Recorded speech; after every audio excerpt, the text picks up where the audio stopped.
नमस्कार दोस्तों, एक बार फिर आपके सामने कुछ नया लेकर आया हूँ। आज मैं धार्मिक चीज़ों को आपके सामने पेश करूँगा और ये धार्मिक चीज़ कहीं और से नहीं है, ये महाभारत से उठाकर आपके सामने बताऊँगा आज। महाभारत का ये सीन आप समझ लीजिए, इस थीम को अगर आप समझ जाएँगे तो डेफ़िनेटली ये कविता आपको समझ में आएगी। मैं पहले आपको बता दूँ, ये एक किताब है जो सिर्फ़ 2 दोस्त के बीच की दोस्ती को दिखाया गया है और ये कोई दूसरे नहीं है, यह है कृष्ण और सुदामा।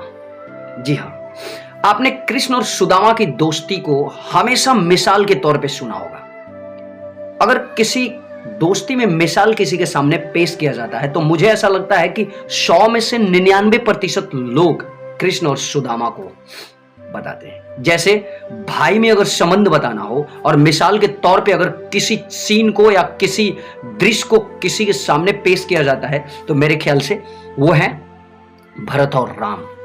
ठीक वैसे ही सुदामा और कृष्ण की दोस्ती को बहुत ही दूर दूर तक मिसाल दिया जाता है और इसी मिसाल को एक बार फिर आपके सामने लाकर पेश कर रहा हूं और एक कविता के माध्यम से। हालांकि एक किताब है जिसका नाम है सुदामा चरित्र और बहुत ही प्रसिद्ध हुई थी उस टाइम में। किस टाइम में? जिस टाइम में नरोत्तम दास लिख रहे थे। जी हाँ, ये कविता, इस किताब को आप समझ लीजिए, इस किताब को नरोत्तम दास जी ने लिखा था और ये बहुत ही प्रसिद्ध भी है। आप अक्सर इस लाइन को कहीं ना कहीं जरूर देखे होंगे, अक्सर सुनते भी होंगे। तो आज चलिए एक बार फिर, अब घबराइए मत, हालांकि ये ब्रज अवधि में है लेकिन मैं आपको हिंदी में भी समझाऊंगा। हाँ, लेकिन आपसे रिक्वेस्ट जरूर रहेगा कि मैं इसका एक छोटा सा भाग आपके सामने पेश कर रहा हूं और आपको पूरा कविता कहीं से भी सर्च करके पढ़ना है, क्योंकि जब तक आप पढ़ेंगे नहीं आपके पास शब्द होंगे नहीं। तो ये सबसे इंपॉर्टेंट आपके लिए है कि आपको जो रास्ता बताया गया उस रास्ते पे चलने के लिए आप खुद तैयार हो जाइए। सिर्फ रास्ता सुनिए कि कौन सा रास्ता आपके लिए बेहतर होगा। तो मैं इस कविता का पहला पद यानी पहला पार्ट आपके सामने पेश कर रहा हूं, वो भी हिंदी मीनिंग के साथ। लेकिन आपको अब इस कविता को कहीं से खोज करके या पूरा किताब आपको पढ़ना है, जहां भी आपको मिले। तो ध्यान रखिएगा इस बात को। इसका नाम है सुदामा चरित्र और इसका राइटर कौन है तो मैंने आपको पहले भी बता दिया कि इस कविता का राइटर है नरोत्तम दास जी। तो चलिए शुरू करता हूं। अब ये क्यों इंपॉर्टेंट है? क्योंकि देखिए, दोस्ती में मिसाल, इससे बड़ा कुछ नहीं हो सकता है। अब मैं आपको थीम समझा देता हूं कि कहां का सीन है। देखिए, सीन है ये जब सुदामा की पत्नी जबरदस्ती करती है कि नहीं, जब बार बार आप बोलते हैं कि आपका दोस्त द्वारिकापुरी में यानी द्वारकानाथ, वहां पे श्री कृष्ण विराजमान है, राजा है, तो फिर क्यों नहीं जाते हैं उनके पास, जाकर कुछ मांगिए उनसे।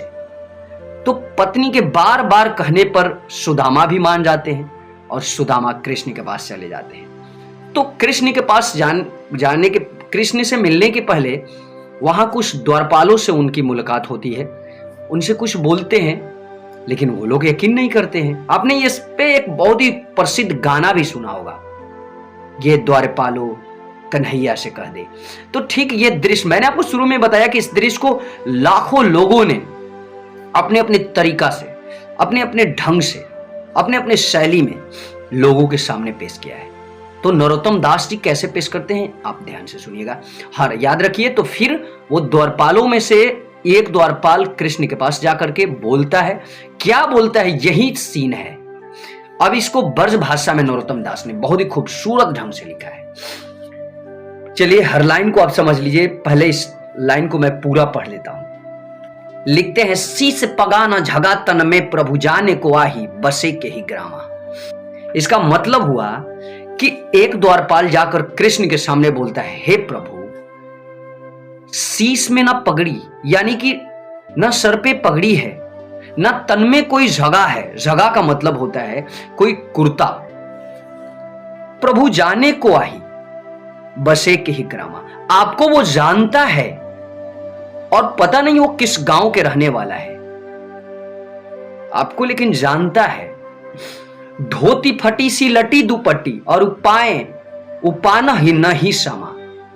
इसका मतलब कि यहां बताते हैं नरोत्तम दास जी लिखते हैं इस लाइन में कि धोती फटी सी लटी दुपट्टी, एक फटी पुरानी धोती ऐसे ही लपेट कर आया है। और उपाय उपाना नाही सामा, और साथ ही साथ पांव में जूता भी नहीं है।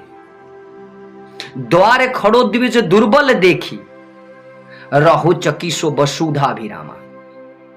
और द्वार पर खड़ा बिल्कुल दुर्बल, दुबला पतला कमजोर व्यक्ति लग रहा है, बिल्कुल कमजोर लग रहा है। रहो चाकी सो वसुधा अभिरामा, और चकित होकर आपके इस महलों को निहार रहा है। पूछत दीन दयालो को धामो, पूछत दीन दयालो को धामू, बतावो ते अपनो नाम सुदामा। और यहां अंत में इस लाइन में कहते हैं कि पूछता है दीनदयाल के बारे में, आपके बारे में पूछता है, आपसे मुलाकात करना चाहता है और अपना नाम सुदामा बताता है।